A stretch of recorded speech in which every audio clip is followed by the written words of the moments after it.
Hello everyone, welcome to the Buildout.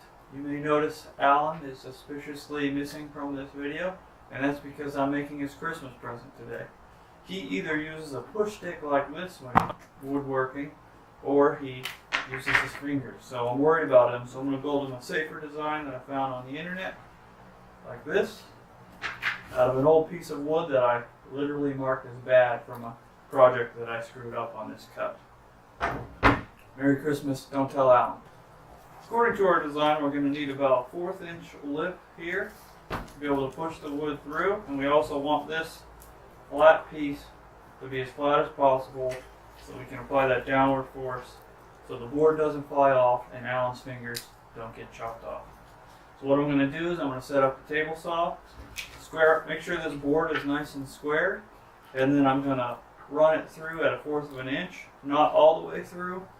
Come through with just a jigsaw or something and nip that so we've got a nice lip to start working with. It'll be nice and flat here and on that second line, and then we'll worry about cutting out the rest later. Alright, so I've got my table saw set up, my blade set to the right height. I've got my push stick here that I've just made from a scrap piece of wood, and we're going to square this guy up.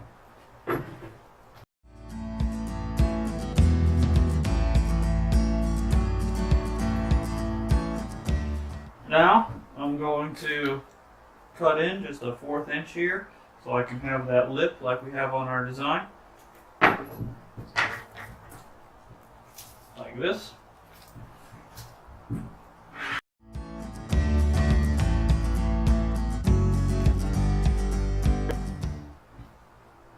So now we've got our cut. I'm just going to come up here with a quick little cut. Actually, I can probably do that just with a handsaw.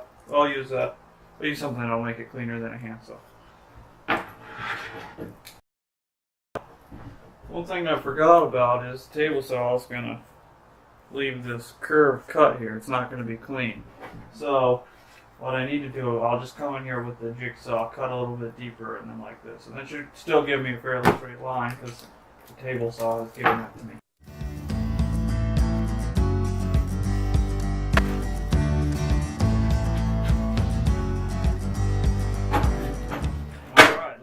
So, a little trial and error. I was able to get a nice nub there on one piece of wood without doing gluing. Alright, so I've taped down my template now onto my nub here, and I'm going to trace it out, and now I'm going to see what I can do to cut this guy out.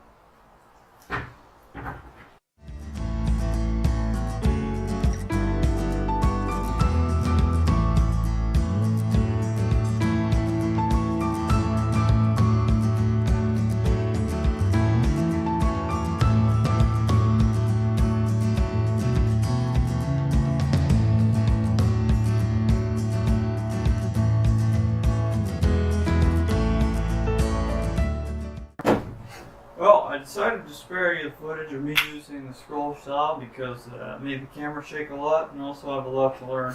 It was good practice. I was able to cut this out, and you can see the edges are a little rough, so I'm going to sand those down, and then I might run it through the router. Alright, well, got my sanding station set up here.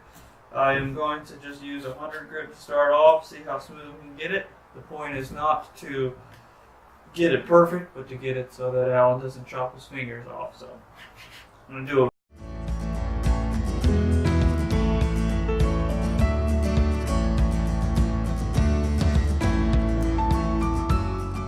Alright, that's probably smooth enough to just put it through the router. We'll see how it looks like after the router, and then we'll probably sand again. Alright, I'm going to run this guy through the router. It's going to look pretty good. I ran a tester piece through and it looked alright, so here we go.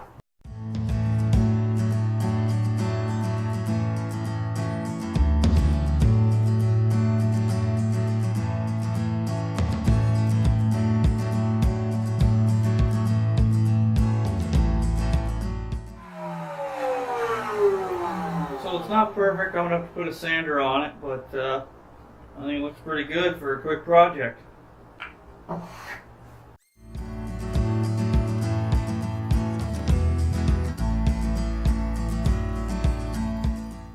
So I ended ended up very happy with this build out. I just ran it through the router, then put 100 grit on it. I think that's really all this needs. It's a push stick. It's not going to be used for much more than pushing wood through it. So I think this will be a great Christmas present for Alan so he can keep his fingers. Alan, I made you this morning. Oh, thanks, man. It's so you Yeah. so you don't cut off your fingers. I like having fingers. Yeah. It's super fun. Thanks, man.